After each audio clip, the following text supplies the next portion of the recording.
This GameStop story, the different takes on it are phenomenal. Some people are saying, you know, this is the little guy getting back at the hedge funds like we've never seen before. Others are saying, look, this happens all the time. It's speculation. Things take off. They come back down. What have you made of it all? A bit of both. And yes, Happy New Year to you, Tom. It's nice to talk to you for the first time this year. It's a bit of both.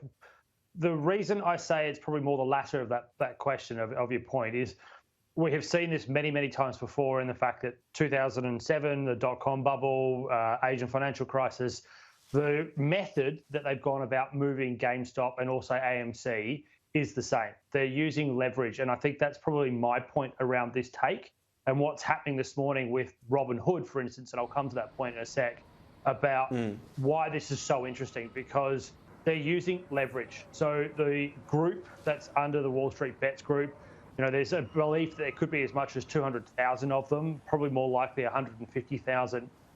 They're buying parcels of between 10 and maybe 20,000 US dollars worth, but they're buying one for 20 or one for 100 leverage. So, you know, you're all of a sudden talking about hundreds of thousands of dollars worth of actual value that they're doing in these options trades, which is why you've had this unbelievable drive up in terms of the share price, and it's overwhelming everything that's there.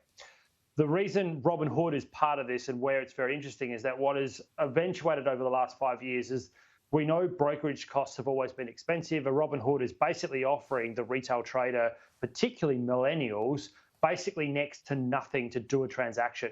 The issue with that business model is that for them to make money, they need you to trade more and more and more and more. So this is the other part of it. Robinhood also has obligations with the SEC.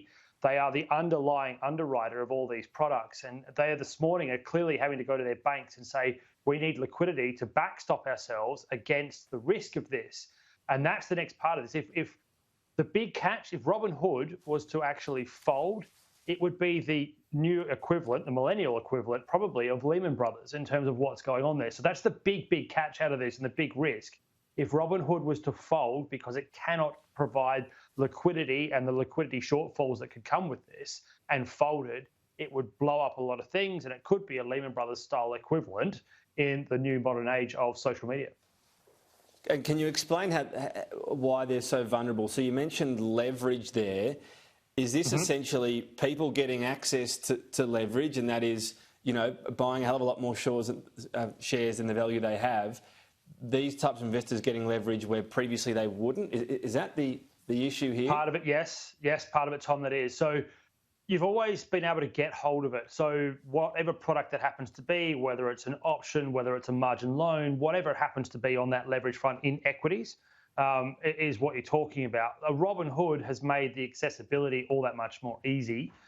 There are certainly and have been, you know, checks and balances. You have to normally go through some form of questionnaire. You also need to go through basically a background check in terms of your income, etc. normally to get this done, particularly here in Australia if you're looking at it from that example. But they've always been there. And what you're probably having right now is you've had a collective group of people using a leverage product. And as I said, one option in Australia, one option contract normally is worth about 100 shares.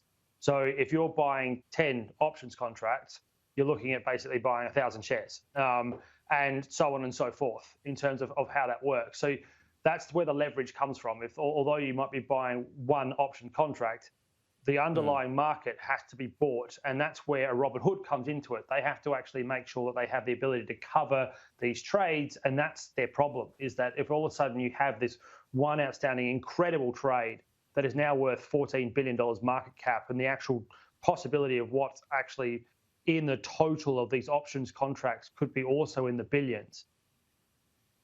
You've got a Robinhood who has to backstop that. You've got a Robinhood who has to therefore use their brokers to do this.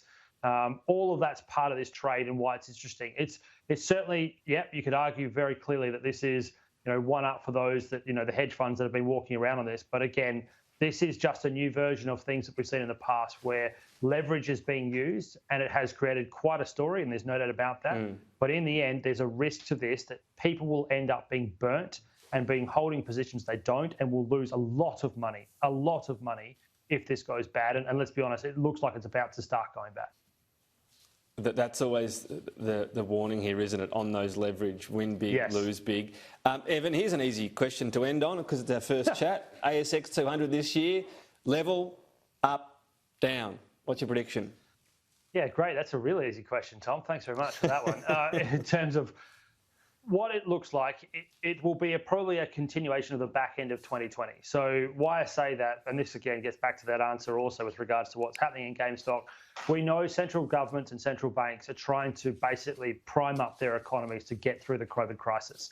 That money will therefore flow into all manner of things, including the share market. Therefore, from my view, 2021 will probably still be a positive year.